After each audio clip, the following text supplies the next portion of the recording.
What an interesting time to be alive, right? Well, some of us may feel a lot like this guy here, our opening card, the Ten of Swords. We see someone who is laying down on the ground. They have 10 swords that are set along the column of their spine. Their eyes are covered, and they are seen in a position of defeat.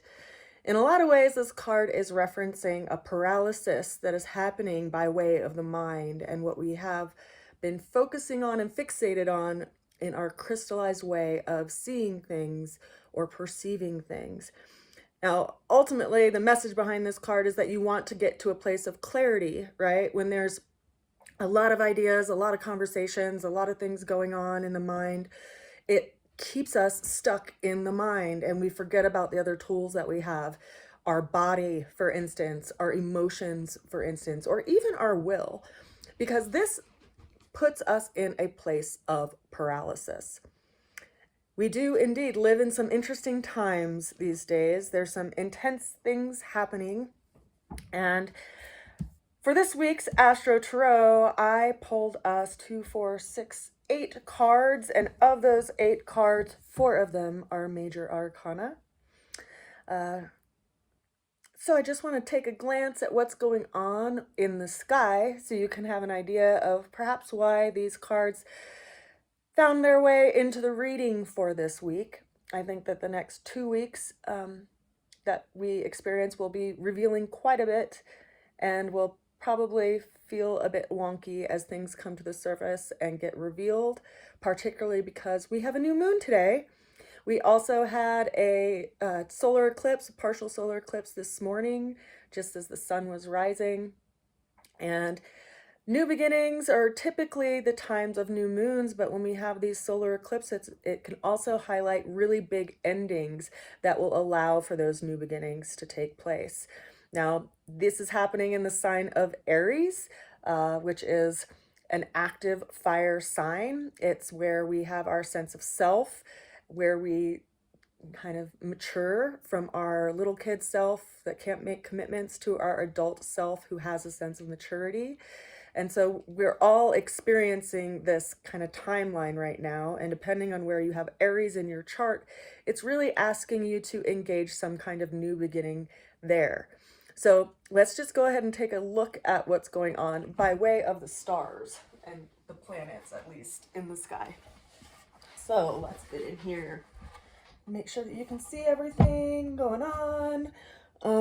We have this grouping of planets over here, as you can see. Let's get the first house aligned here with Aries. So we have our North Node that is currently in the final degrees of Pisces. We also have Neptune, which is at 29 degrees of Pisces. We have Saturn currently at 24 degrees of Pisces. We have Venus also up in Pisces, particularly at the specific degree today of 28 degrees. She's moving retrograde. We also have Mercury, which is at the beginning of Aries. It's about to also move back into Pisces because it's also retrograde.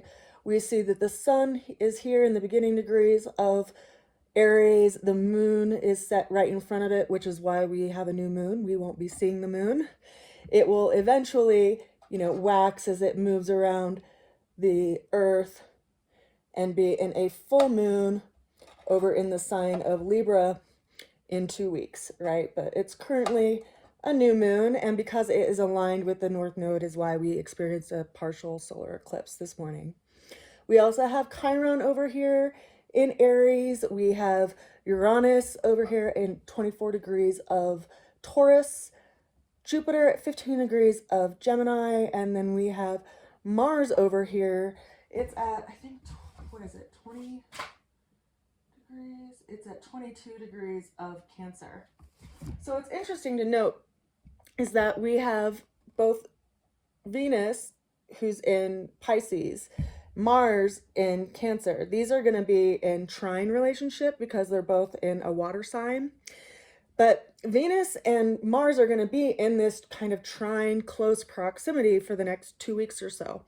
Because Venus is moving retrograde, it will start moving direct on the 12th of April, and then it will be in a perfect trine with Mars, and then we'll see Mars actually moving into Leo, which is when it's going to be in direct opposition to Pluto, which is when we're going to see some big shifts as well happening in our personal lives and also in our, external lives in the world around us. So we have this kind of grouping going on. The reason why I wanted to highlight that is because of the energies that have shown up for this week. Now, after our gentleman that we see that has all of the swords in their back because their thoughts and the way that they're thinking about things and their communications and things that they're hearing are kind of paralyzing them. They don't know how to move forward or where they're even going to move toward. This is an energetic that we're all kind of working with right now in this influx of information that is so mesmerizing and so captivating that it's literally eating our time. Now, the challenge that's showing up for us this week showed up as the 10 of Cups. So I think it's interesting that we have a 10 of Swords followed immediately by the 10 of Cups because they both have a crystallization around things.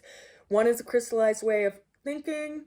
The other is a crystallized way of feeling things and our expectations around our emotions.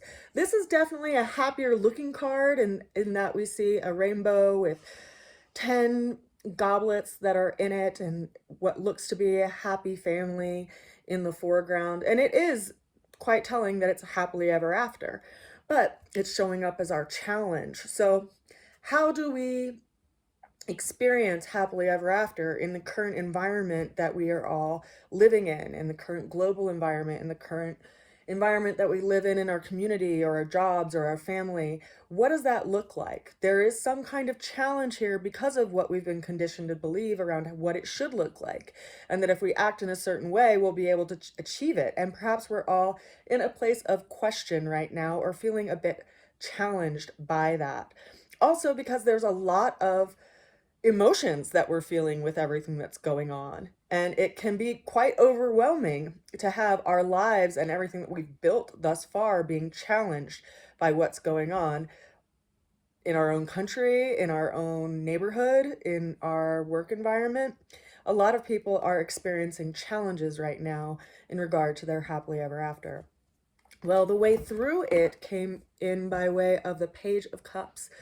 Now, in this card, we see someone who is looking into a cup that has a fish in it, and behind them is a body of water, apparently the coast of an ocean. This card is associated with the sign of Pisces, which is interesting to me because we have that big grouping of planet in Pisces right now. We have Mercury, who's retrograding back into Pisces, Venus retrograding and is currently in Pisces. We have Neptune in Pisces, we have Saturn in Pisces, and of course the North Node in Pisces. Pisces is a sign of reflection. It is the last sign of the zodiac wheel, and it basically is a sign of dissolving or dissolution in order to be brought anew again. If you look at the seasons that we experience, right, in the Northern Hemisphere, we just experience this cycle of Pisces turning to Aries. So we see a starting of the movement of water. We see ice that is melting. We see waters start to come back to, our agricultural fields and start to come down the mountain as the snow is melting.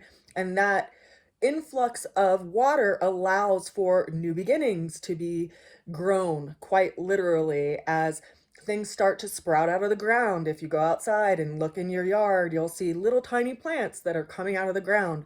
That is the cycle of Aries. That is this active fire energy pushing through the ground thanks to this dissolution of water coming down from higher, topographical areas.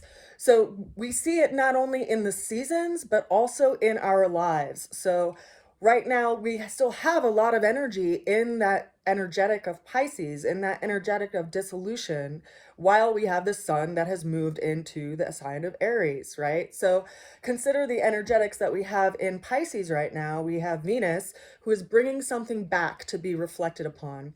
We have Mercury, who is bringing back something back again to be reflected upon. And what's so interesting is that the day that Venus moves direct in the sign of Pisces. It will be in alignment and in conjunction with the planet of Saturn, which brings around our sense of responsibility and our observation of time and the value of time and what we do with our time, which is the most, precious resource we have. It also brings up this idea of government, because it governs the sign of Capricorn, which is our societal, the place of society in the world. So we have all of these kind of ships that are syncing up to a meeting place around the 12th of April. And that's why I said this energetic that we're working with, we see the stage being set today, is going to be happening for a couple of weeks. What's so interesting about that as well, is that yes, we're going to have Saturn and Venus and Mercury kind of all in close proximity around the 12th. They'll be trine that relationship with Mars over in Cancer. And then, as I said, Mars is going to move into Leo and be in opposition to Pluto. So it's like things are lining up energetically for a big release, right? It's almost like someone's drawing back the arrow before they let go of it, and they're making sure they measure correctly on where they want to go, because all of these planets are coming together for this meeting, per se, before Mars gets engaged in how he wants to move forward. So we're in a place of deep reflection in our own beliefs, in our own spiritual search for the divine, because Pisces also governs kind of areas where we feel isolated, areas that are hidden. It can be speaking to prisons, it can be speaking to monasteries, it can be speaking to the church. Everything that's kind of beyond the veil, that's in some sort of isolation. This is where we feel closest to God, we feel closest to our faith, because we have to have that connection while in that dark space. So this time of reflection is very poignant. And it's also very timely, because things are changing all around us and also within us. Now, the ultimate outcome, when I started pulling cards for the ultimate outcome, that's where things got really interesting. And I say that because the first card that we have is the Emperor, who is associated with Mars. Then we have the Empress, who is associated with Venus. These guys are going to be, and are currently, in close proximity to being in a trine. Then we have the Moon. The Moon is highlighting not only the new moon today, but also where we are going to see this revealing of things coming to the surface as the new moon waxes to its full moon position in 2 weeks. So there's something that is going to be revealed in time, and there's something that we are going to be asked to let go of in order for us to move to that area that we are being called to move toward. What's also interesting is that that card was then followed by the Lover's card, which is associated with Mercury and also the sign of Gemini. Mercury is also currently retrograde, and it will be part of that conversation with Saturn and Venus around mid-April, beginning to mid-April, because Venus and Saturn will be like within 3 to 4 degrees apart while Venus is retrograding, and then it will move along with Saturn, although Saturn moves much slower, but they will be synced up in a trine relationship with Mars in mid-April. So it's interesting to me that Mercury also showed up in the reading today, because it's also highlighting this energetic. Now, Jupiter is also in Gemini, so we could be speaking to that as well. Jupiter, what's interesting about it is that it's at 15 degrees of Gemini, which is in a kind of loose square relationship with Saturn, which is at, 23 degrees, 24 degrees, Saturn, 23 degrees of Pisces. So they're about 8 degrees apart by way of square. So that's kind of something interesting to note too. We have the planet of expansion, aka Jupiter, and the planet of limitation, aka Saturn, in a square relationship, which is challenging.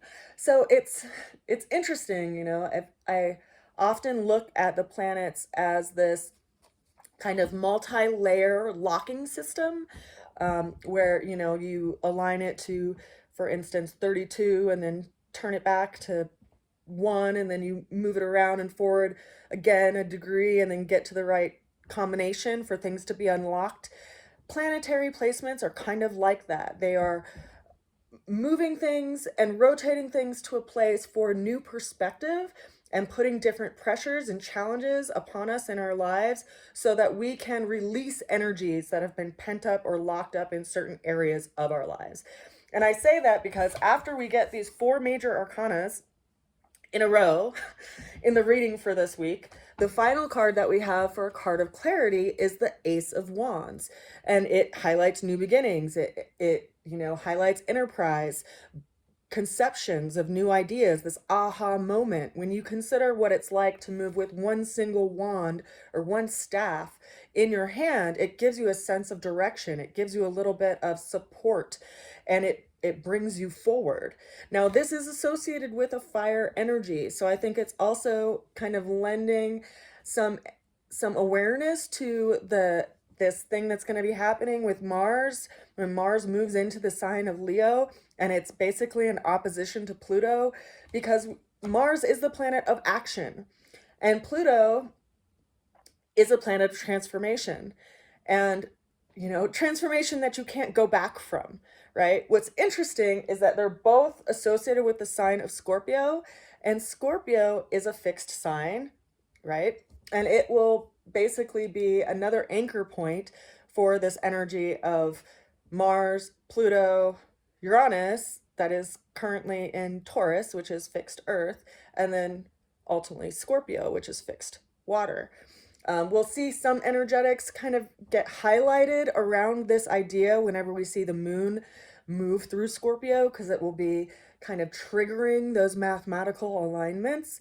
But ultimately, man, what a freaking interesting time to be alive and to be witness to all the changes and things that are happening right now. We have to be awake. We have to be alert. We have to be listening to our own bodies and our own systems and what it needs to take care of ourselves, rather than being so stuck in the mind that we are literally paralyzed by it. It's like in the doom scroll every day, because we're so fixated on trying to figure out what's going on in the world and if we have any control over it, or if we ultimately just have control on how we show up in our community, in our lives, at work, with our family, with the people in our lives, how we speak to one another, and where we feel called to move, right? Because fire is a moving energy, is an activating energy. It is a very pure energy of inspiration and motivation, ultimately. So if this current situation we're all in isn't getting you to reevaluate everything in your life, I would be quite surprised. And if it is engaging you in a new way and showing you the importance of each and every day and how we show up, well, then that I can totally understand, because I'm right there with you in a place of reflection, deep reflection around where I put my time, where I put my energy, what I fixate on, and what behaviors I ultimately engage with in my routines of day-to-day life that are keeping me from what I feel called to move toward. I send you so much love. I send you a good wish. We will get clarity, but it'll probably be within the next 2 weeks of time. So we'll see. I'll see you next time. Bye for now.